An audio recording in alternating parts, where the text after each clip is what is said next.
大家好，这里是力高音响。今天我们试听一首大家耳熟能详的经典港乐。这首歌显示了黄沾极强的古典诗词根基，他将东方古典的宿命主题融入到略带阴气的旋律氛围里。一部商业恐怖片也因为这样底蕴悠悠的歌曲而有了更深的内涵。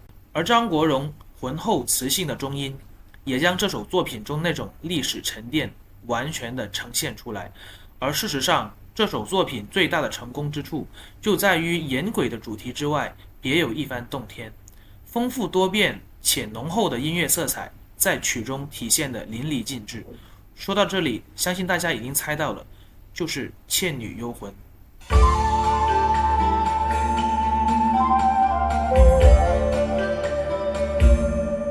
人生路，美夢似路長，路裏風霜撲面光，紅塵裏，美夢有幾多方向，找次次夢幻中心愛。路隨人茫茫，人生是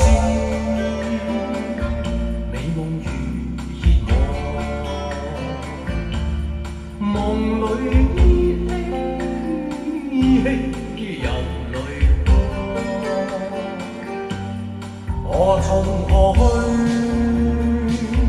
去覓我心中方向？風彷彿在夢中輕